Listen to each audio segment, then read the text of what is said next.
Boa noite a todos. Boa noite, sejam bem-vindos, vocês, gente fundos. Que bom que estamos aqui hoje reunidos mais uma vez. Nossa leitura de hoje é o capítulo 5 do Evangelho segundo o Espiritismo, Bem-aventurados os aflitos. O item 13 deste capítulo que nos traz orientações sobre os sofrimentos voluntários que são causados por inveja, por egoísmo, por ambição, pela falta de fé fortalecida e pela falta de resignação. O trecho do Evangelho diz pra gente o seguinte: o homem pode abrandar ou aumentar as amarguras de suas provas pela maneira que encara a vida terrestre. Contentar-se com sua posição sem invejar os outros, de atenuar a impressão moral dos reveses e das decepções que experimentam, ele aure nisso uma calma e uma resignação. Nossa leitura reflexiva, livro Renovando Atitudes, a arte da aceitação. Aceitar nossa realidade tal qual é, representa um ato benéfico em nossa vida. A aceitação traz paz e lucidez mental, o que nos permite visualizar o ponto principal da partida e realizar satisfatoriamente nossa transformação interior. Só conseguimos modificar aquilo que admitimos e que vemos claramente em nós, isto é, se nos imaginarmos outra pessoa vivendo em outro ambiente, não teremos um bom contato com o presente e, consequentemente, não depararemos com a realidade. Então, o primeiro passo nessa lição de hoje, nessa mensagem de hoje, dos benefícios da aceitação, é tomar consciência daquilo que se vive. É ter com clareza aquilo que está acontecendo hoje, dentro de um contexto. O que acontece com você agora? É a partir daí que a gente se apropria dessa situação, se deparando com a realidade, e a gente pode buscar saídas.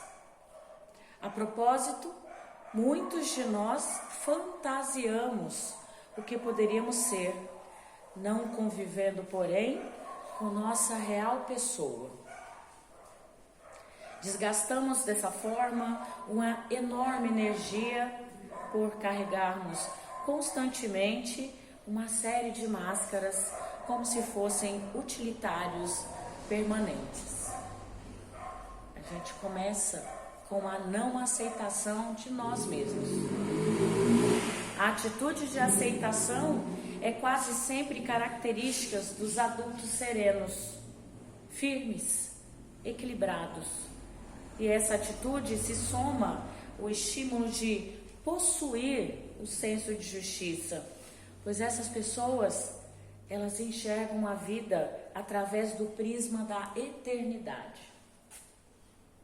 Esses indivíduos retêm um considerável coeficiente evolutivo, do qual se deduz que já possuem uma potencial aceitação, porquanto aprenderam a respeitar os mecanismos da vida, acumulando pacificamente as experiências necessárias a seu amadurecimento espiritual e o seu desenvolvimento espiritual também.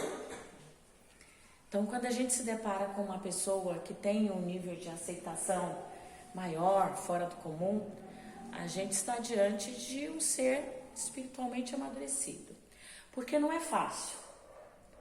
Até porque nós nos queremos fortes. É comum de receber como um elogio, inclusive, o chamamento de guerreiro, guerreira, pessoa forte. Romantiza-se essa pessoa. Só que nós somos apenas espíritos comuns, com muitas fraquezas, com muitos defeitos, com muitas dores. Não existe nada de herói nem de guerreiro em nós. Quando não enfrentamos os fatos existenciais com plena aceitação, criamos quase sempre uma estrutura mental de defesa. Nós somos levados a reagir com atitudes de negação, que são em verdade molas que abrandam os golpes contra a nossa alma. São consideradas fenômeno psicológico de reação natural e instintiva às dores, aos conflitos, às mudanças, às perdas. No momento, essa negação nos alivia desses abalos da vida, até que possamos reunir mais forças para enfrentá-los e aceitá-los verdadeiramente no futuro. Não negamos por sermos turrões ou teimosos, como pensam alguns, ou não negamos porque somos fracos. Não estamos nem mesmo mentindo para nós mesmos quando nós negamos o problema, negamos a questão. Aliás, negar não é mentir, mas negar é não permitir tomar consciência da realidade em pauta. Então, a aceitação é sinônimo de enxergar de maneira ampla e clara aquilo que estamos vivendo. E negar este momento é não enxergar isso. E o fato de não enxergarmos ou negarmos a real situação que vivemos nos leva à não aceitação e à não solução dos problemas. Talvez esse mecanismo de defesa nos sirva durante algum tempo. Pode ser que ele seja benéfico inicialmente, mas depois ele passa a nos impedir o crescimento e a nos danificar profundamente com relação aos anseios de nossa elevação e progresso. A autoaceitação é aceitar o que somos e como somos. Não a confundamos com uma rendição conformada e que nada mais importa. De fato, acontece que, ao aceitar-nos, inicia-se o fim da nossa rivalidade com nós mesmos. A partir disso, ficamos do lado da nossa realidade em vez de combatê-la. A aceitação não significa comodismo. Preguiça não significa não lutar. Pelo contrário, é o primeiro passo, é se apropriar do problema, admitir da situação, admitir a situação conflitante, para se resolver em seguida. Aquele momento inicial de que falamos, que a gente nega, um momento de instintivo, né? É natural que a gente não aceite.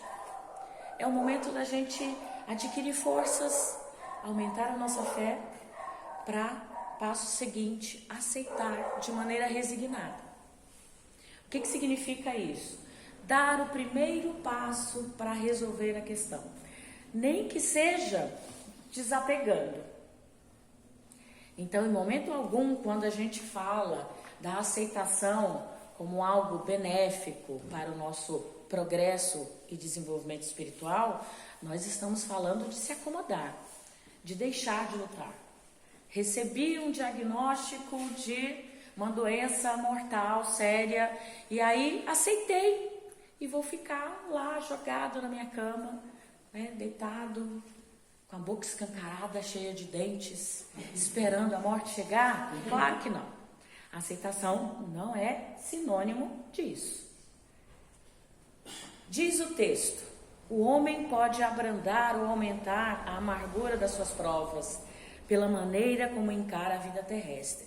A aceitação é um bem, é uma maneira nova de encarar as circunstâncias da vida, para que a força do progresso encontre espaços e não mais limites na alma, até então restrita, pois a vida terrestre nada mais é do que o relacionar-se consigo mesmo, com os outros, dentro de um contexto social em que se vive. Então, de novo, aceitar não é se acomodar, não é sinônimo de não lutar. Pelo contrário, é o primeiro passo para encarar essa luta.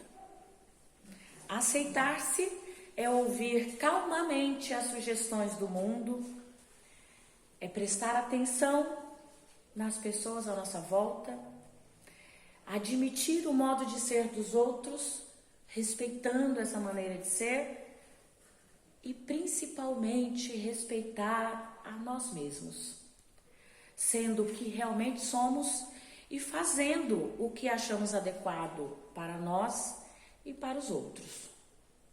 Em vista disso, concluímos que a aceitação não é adaptar-se a um modo conformista e triste de como tudo vem acontecendo, e nem suportar, e nem admitir qualquer tipo de desrespeito do outro, qualquer tipo de abuso à nossa pessoa. Aceitar-se é, antes de tudo, ter a habilidade necessária para admitir realidades, avaliar acontecimentos e promover mudanças, solucionando assim nossos conflitos existenciais. E sempre caminhar com uma autonomia para poder atingir os objetivos pretendidos. Quando a gente lê o Evangelho, quando a gente se depara com orientações do Evangelho segundo o Espiritismo, a gente se lembra das orientações de Jesus que muitas vezes se dava através de parábolas.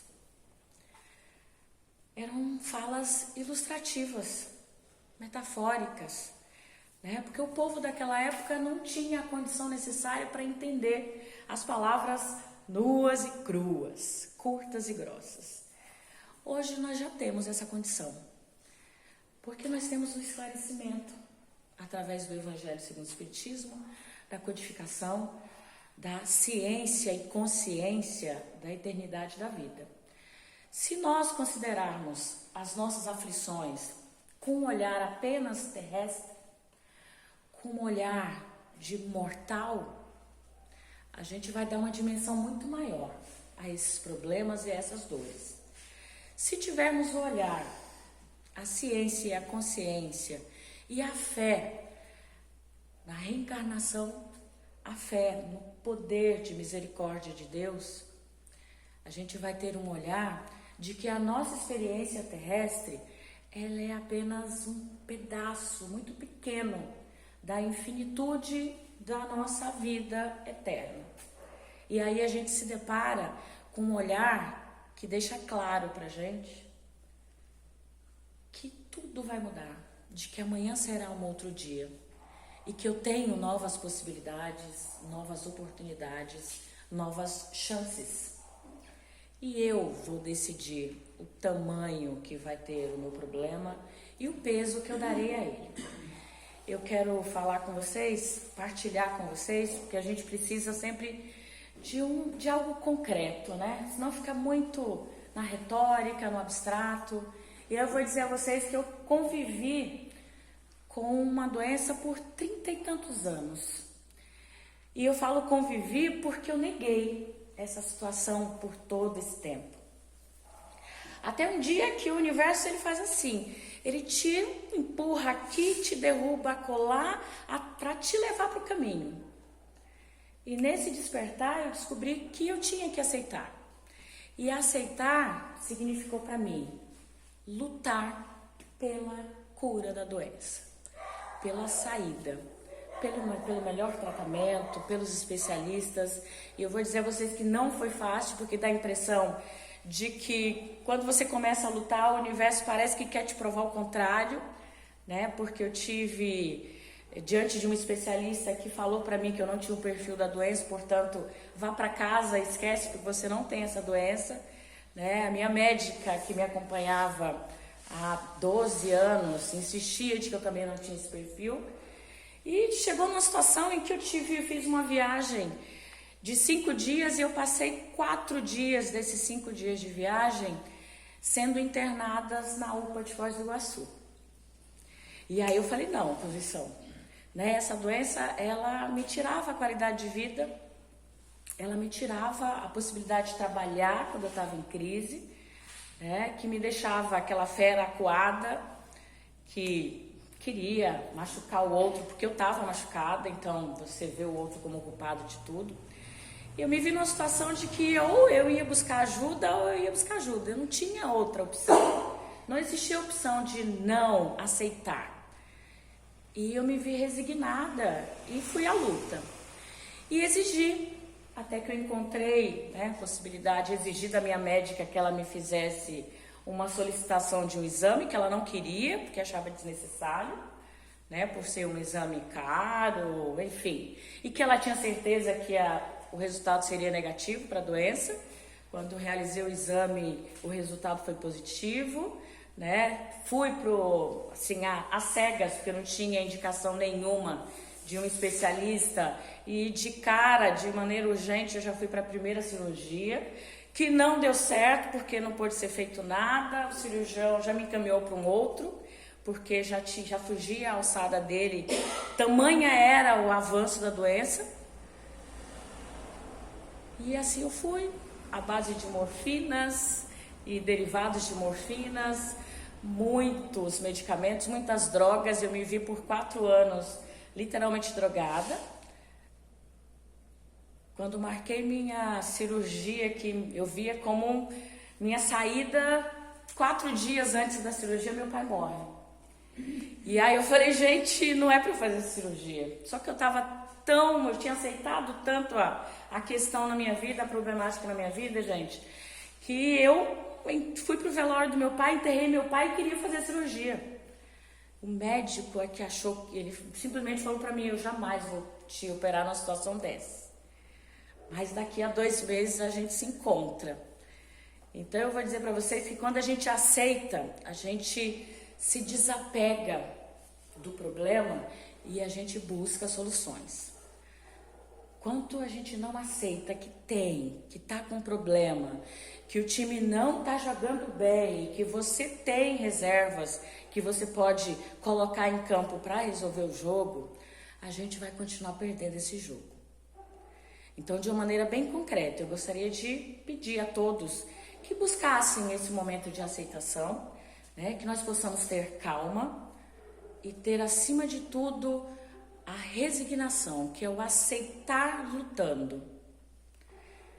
2 virtudes que são muito úteis à nossa vida e à nossa saúde física, mental e espiritual. A calma e a resignação. Que nós possamos ter a nossa experiência terrena como um ponto infinito e ter a certeza de que nossas dores, nossas angústias, as nossas misérias, elas serão breves. Que todos nós possamos ser gratos. Que Jesus seja nossa fonte infinita de inspiração e sabedoria. Que Deus nos abençoe. Que assim seja. Graças a Deus.